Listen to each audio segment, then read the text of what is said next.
a look at this practice problem and this discussion, see how that went for you. So 449 says the frog hopper, the champion jumper of the insect world, has a mass of 12.3 milligrams and leaves the ground in most energetic jumps at 4 meters per second from a vertical start. The jump itself lasts a mere 1 millisecond before the insect is clear of the ground. Assume a constant acceleration. Draw a free body diagram of the mighty leaper while the jump is taking place. So all we need to do is a free body diagram. So the key idea here is that the frog hopper has gravity acting on it and a normal force from the ground. Now this normal force is part of a third law pair, meaning that the frog hopper is pushing down on the ground as they jump, and when they push down on the ground pushes back up on them, equal and opposite. So the harder the frog hopper pushes on the ground, the harder the force from the floor pushes back. Now, if we can create a scenario where the frog hopper is pushing harder on the ground than gravity is pulling them down, that means that third law pair, that normal force is going to be larger and the acceleration is going to be up. We're going to create a situation of unbalanced forces. Whenever you have unbalanced forces, you have a second law problem occurring, and there is an acceleration. The acceleration always points toward the larger of the two forces. All right, so let's take a look at this discussion then as well.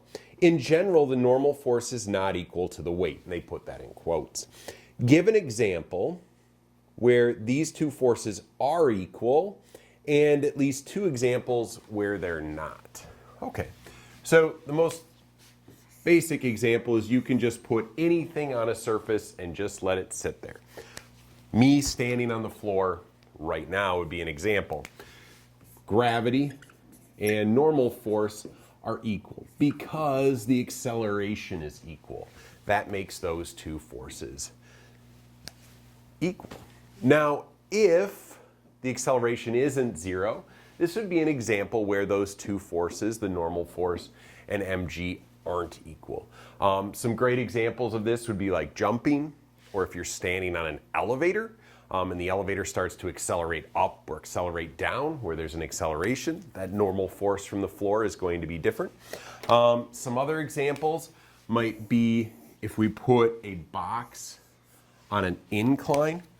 In this case, only part of that force of gravity here is opposite the normal force. So the normal force in this case is going to be less than mg. Some other examples might be, maybe I have a box and I attach a string to it and I pull up on that string with a tension T. And so now I have normal force and tension both counteracting gravity. So normal force doesn't have to be as large because there's tensions helping it out. Another example might be I just take a box and I set it against a wall. So in this case, the normal force is pushing out from the wall. I'm applying a force to the wall and mg is pointing down, and maybe we got some friction pointing up. In this case, normal force would not be equal to mg, be equal to whatever force I'm pushing against that wall with. There you go.